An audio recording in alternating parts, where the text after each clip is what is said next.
Assalamu alaykum qarindoshlar. Gollandiya şoförlük pravosi nazariyat darsimizga xush keldinglar. Biz bugun 21 dars yo'ldagi o'rnimiz va turlarga ayrışqa doir ulgulik mashq savollarni ishlaymiz. Bu mashq savollarning nazariya qismi 20 darsda so'zlangan.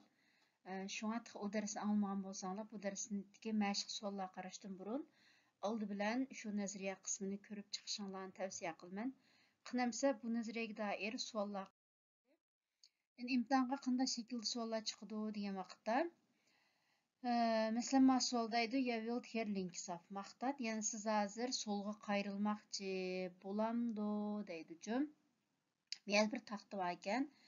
Yana ma taxta ya'ni ma yo'lda cho'qim o'ng'ilam qayrila olaysiz degan taxtani bildirmoqchi-chu. Ma taxta yana jumloq ko'k jumloq belgining ichidagi o'ng'a qayrilish istirilgisi.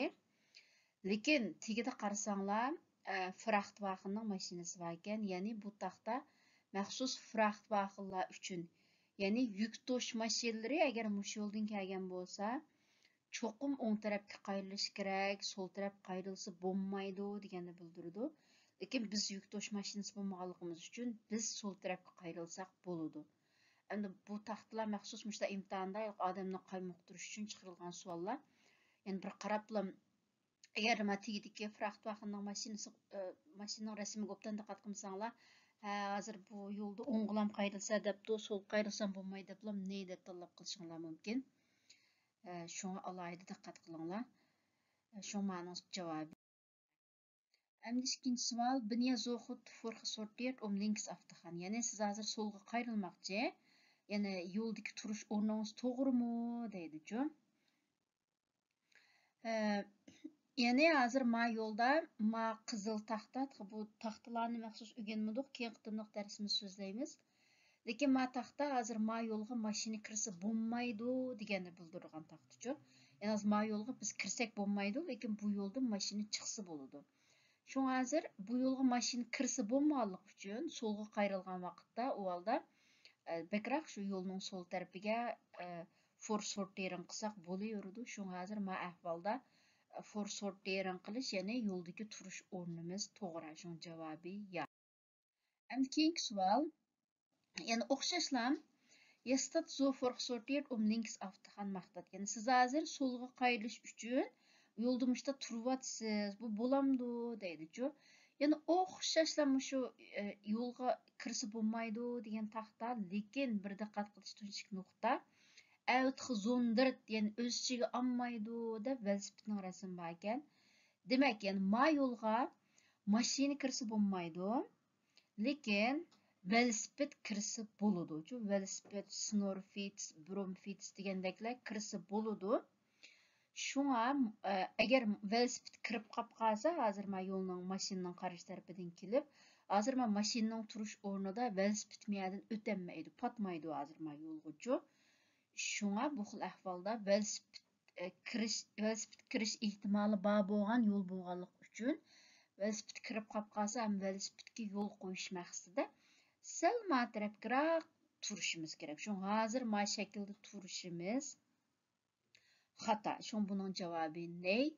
Yani amaliyat imtihonida cho'qim muşta yo'llarga kirgizib, muşta yo'llarda o'ngga, so'lga qayrilganda muşta to'g'ri turamdi, muşlarga bek diqqat qildi-chu. Endi amaliy turmushda nima kerak, velosiped kelib qolsa, velosiped haydagichi velosipeddan tushib o'tolmagandan keyin birni vaqirab qo'yib ketishi mumkin-chu. Lekin amaliyat imtihonida agar shunday ahvolga uchrab qolib qolsaqlam, shu bir sababdan o'tkazmasligi mumkin. Ya'ni shunga bu Platz of the Weg and for sorteren degan bir muhim nazariya. Endi buning nazariyasini o'rganib olgandan keyin undan amaliy turmushda yo'llarga asosan ko'p mashq qilish to'g'ri keldi. Endi uchinchi savol, ya'ni o'xshashlar siz hozir o'ngga qayrilmoqchi, turish usulingiz to'g'rimi deydi. Ya'ni yo'lda turish usulingiz to'g'rimi deydi. Qarasanglar, hozir o'ngga qayrilmoqchi ekan, yo'lning o'ng tarafiga yaqin turibdimiz.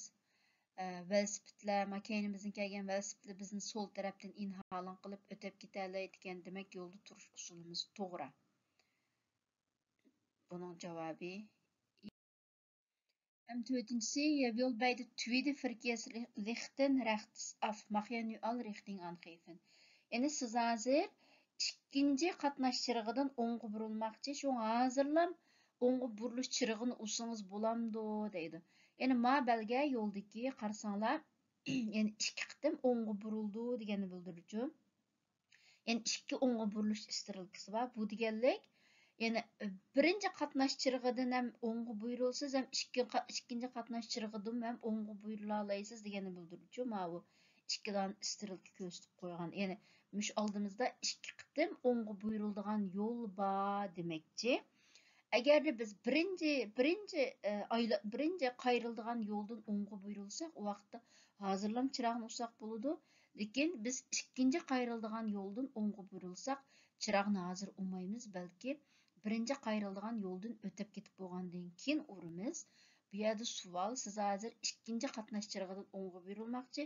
Şuna hozirning o'zida chiroq ursangiz bo'lamdi deydi. Buning javobi shunga yo'q. Chunki biz ikkinchi qatnash chirog'idan o'ngga burilgandan keyin, birinchisida o'tib bo'lgandan keyin ondan endi buni zo'xit um links aftahan, yani o'xshashlam savol, yani so'lga qayrilish uchun hozir yo'lda turish o'rningiz to'g'rimi deydi-chu. Yani ma ahvol intayin xato bo'lgan turish usuli. Chunki ma qarshi tarafdan mashina keldi hozir. Hozir bunda turish orqali qarshi tarafning yo'lida turib oldik degan gap. Agar nima kerak qarshi tarafdan mashina kelib qolsa va yoki miyadi ma so'lga qayrilgan yerda mashina chiqib qolib qolsalam so'qilish ehtimoli bor. Şun bu bek xatarlik ahvol. Javobi ne? Yani asli to'g'ri bo'lgan ahvol ma yandagi yo'lga kelib, lekin ma sizga yaqin holatda turish kerak deydi. Şun ma bu bek xato ahvol. Qatnash vaqasi kelib chiqish ehtimoli yuqori bo'lgan. Agar imtihonda mushtali turib qolib qolsak, so'lga qayrilgan vaqtda endi bu bir cho'ng xatolikchi amaliyot imtihoni. Endi keyingi savol. Ihr rijdt de verkeerszeil links voorbij. Is dat goed?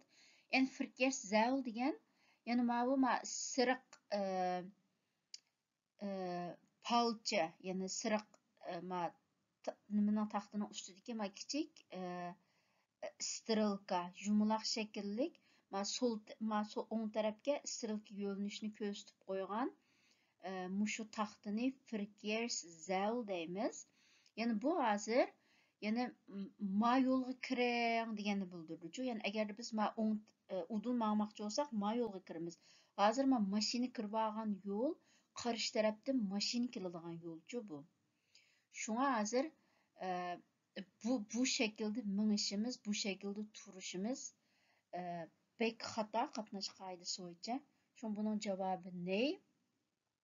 Yani yo'lda mesela normalda yo'lda 2-3 mashina yo'li bo'ladi. Shunda ahvol ostida yani qaysi yo'lga kirishimizni bilmay qolib qolsak, o'ngga yoki so'lga qayrilganda mushu verkeerszeil bizga intayin yaxshi bir yo'l ko'rsatgich, yo'linish ko'rsatgich bo'la oladi-chu. Masalan, hozir udul mangmoqchi bo'lsak, ma yo'lga kiramiz. Mana mush istilki ko'rsatgan yo'linish tarafdagi yo'lga. Hozir mashina turgan yo'l qarshi tarafdan keladigan mashina keladigan yo'lchi. Hozir muholatda turilishmi intayin xato bir. Endi keyingi savol. Op welk foto ben je goed voor gesorteerd om links af te gaan? Yani qaysi rasmda siz hozir so'l tarafga qayrilish uchun yo'lni yaxshi tudingiz deydi-chu. Mana bu rasm bayat so'zlab o'tgan to'q intayin xato ahvol, xato turilgan ahvol. Qarshi tarafdan yo'lga kirib oldik. Yani a rasm dal so'lga qayrilishdagi to'g'ri ahvolchi.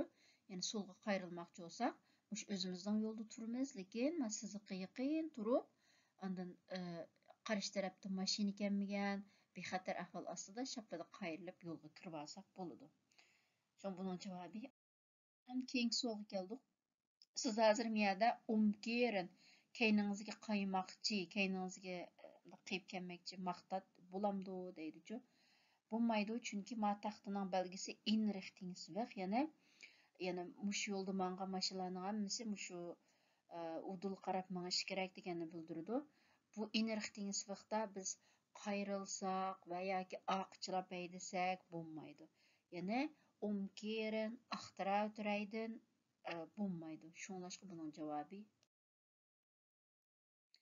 Endi keyingi savol, bin ya so xud sortiert. Ya'ni, bu mashina qarasanlar o'ng tarafga qayrilmoqchi ekan, o'ng tarafning chirig'ini uribdi. Endi hozir yo'lda turish usulingiz to'g'rimi deydi-ku. Biz nazariyani so'zlagan vaqtida mushta yuk tashish mashinalari va yoki avtobuslar o'ngga, so'lga qayrilmoqchi bo'lganda imkon bor ularga yo'l berib, ular qayrilib bo'lgandan keyin qayrilish bexatarlik uchun eng yaxshi, chunki u mashina cho'ng bo'lganlik, uzun bo'lganlik uchun qayrilmoqchi bo'lgan vaqtda ham biz aydigan mashina qaraganda ko'proq o'rinni egallaydi degan to'qchi. Ya'ni mush misol, dal shunga mos keladigan misol. Ya'ni biz hozir o'ngga qayrilmoqchi, avtobus so'lga qayrilmoqchi ekan. Hozir agar biz zodi so'lga o'ngga qayrilma deb nim qilsak, u chog'da avtobus so'lga qayrilmaydi. Cho'qim yo yo'lda qapsilib qolamiz va yoki so'qilish ahvoli yuz berib qoldi-ku. Shunga bunday ahvol ostida bizning hozir birdan turib avtobus sal qayrilib o'zining yo'liga kirib bo'lgandan keyin ondan biz o'ngga qayrilsak bexatarlik yuzasidan eng yaxshi ahvol. Normalda mushta ahvollarda mushta bir yo'l berish kelgan vaqtda kichik mashina cho'ng mashinaga yo'l beradi-ku. Chunki cho'ng mashina jiqroq yaga ehtiyojli bo'lg'achqa, kichik mashinaningki bunda bir chetga o'tib turish ehtimoli cho'ng mashinaga qaraganda osonroq bo'lg'achqa. Shu hozir mana shaklda o'ngga qayrilmoqchi bo'lsakmi, ya'ni bu shaklda turishimiz xato. Tixinbek ma yo'lga yaqinroq turib, mashina sal avtobus yo'liga kirib bo'lgandan keyin ondan qayrilsak yaxshi. Shu buning javobi. En keyingi savol, ya right here achteruit maqtat, ya'ni siz hozir miyada oqchilab aydemoqchi bo'lamdi deydi. Yani bayatqi degan to'q in richtingsvixda ya mag niet omkeren, ya mag niet achteruit rijden. Yani qayrilsak bo'lmaydi, yoki keyinchilab aydesek bo'lmaydi. Nee. En keyingi savol, je bent zo voorgesorteerd maqtat, ya'ni siz hozir yo'lda mushta holatda turdingiz bo'lamdi deydi-ku. Buni men nazariyat o'rgangan to'q, agarda fit strukda siziq to'g'ri turibdi, ya'ni tutashtirilgan siziq bo'lsa, u chog'da biz velosiped yo'lga chiqasak bo'lmaydi debdi. Ya'ni men rasmda qarasanglar, velosiped yo'lining siziqi tutashtirilgan ekan. Shu hozir bu holatda velosiped yo'lining ustiga chiqib turishimiz intayin xato ahvol. Endi yana o'xshash ahvol, o'xshash savol. Siz hozir o'ngga buyurilmoqchi, yo'ldagi turish o'rningiz to'g'rimi deydi. Qarasak, yana o'xshashlam velosiped yo'ldagi yo'l ekan, lekin siziq o'ndir broken strip, ya'ni uzuk siziq. Bunday ahvol ostida bu uzuk siziqni bisib yo'lga chiqsak bo'ladi. Yani turish o'rnimiz yaxshi, shu buning to'g'ri bu javobi ya. Endi keyingi savol, siz hozir udulmoqchi, raya yerdan upp yaust raystrok. Yani yevul rechtstор, yani udulmoqchi siz hozir ma to'g'ri raystrokni tudingizmi deydi-ku. Yani buni biz hozir shu ikkinchi raystrokda turibdimiz. Ma taxta qarasak, eng chetdagi raystrok o'ng tarafga qiyib ketadi ekan. Yani agarda biz o'ng tarafga qiyib ketaman demoqchi bo'lsak, u vaqtda eng chetda tursak bo'ladi. Udulmoqchi, ya'ni 3 dona raystrok udulmoqdi ekan, biz hozir ikkinchisida turdik. Demak, bizning turish o'rnimiz to'g'ri. Yani forsortering degan mushchu, ya'ni yo'lning o'ng tarafida minishim kerak deb, agarda udulmoqchi bo'lsak, udulmoqdigan yo'lga kirmay, ma yo'lga chiqib qolib qolsak, o chog'da o'ngga qiyib ketib qolamiz. Ma yo'l hozir asta kelib o'ngga qiyib ketdi-ku ma yo'l. Shunga udulmoqchi bo'lgan keyin eng chetdagi yo'l udulmoqmaydi ekan, o'ngga qiyib ketgan, faqat 2-chi, 3-chi, 4-chi yo'l udulmoqdi ekan. Shunga 2-chi yo'lda turganimiz. En keyingi savol, kun je aan de verkeerslichten zien hoe de voorsorteervakken zijn? Yani mush qatnash chirig'i orqaliqmi qaysi yo'lda minishingiz kerakligini ko'ra olamsiz deydi-ku. Javobi ya, mana sizlar buni qatnash chirig'i qarasanglar, ikki chetdagi qatnash chirig'ida o'ng tarafga istiralkani ko'rsatib, o'ng tarafga mangsiz deyotdi. Sol tarafdagi ikki qatnash chirig'ida sol tarafga istiralkani ko'rsatib, sol tarafga mangsiz deyotdi. Yani ko'pincha ahvollarda mushta qatnash chirig'i orqali, yo'ldagi istiralka orqali, anda yo'lning bo'yidagi qatnash taxtasi orqali biz qaysi yo'nalishda, qaysi yo'lda mengishimiz kerakligini bilalaymiz. Ya'ni bu for sortering qilishda bizni mushta har xil usullar orqali bizga ko'rsatib turadi. Taxta, chiroq, yo'ldagi isirliklar orqali. Buning javobimi ya. Bugungi mashq savollarimiz mush yergachilik. O'tgan soatlik darsimizda men torbat adresini bergandim. Haliye teoriya punktini debchu. Bu torbat kirib for sortering degan tanlasanglar, yana texmi jiq mashq savollari bor. Mashq savollarini ishlab bo'lgandan keyin agar xato ishlab bo'lsanglar, xato ishlab qolsanglar, nima uchun xato bo'lganligini javobini chiqarib turadi. Shunga texmi ko'p bu for sortering to'g'risida texmi ko'p mashq qilishni xohlaydigan qarindoshlar mushu torbatga kirib qarab baqsanglar bo'ldi. Ma'qulamsa bugungi darsimiz mush yerda oxirlashdi. Keyin qitimliq darsimizda ko'rishaylik. Omon bo'lg'aysizlar.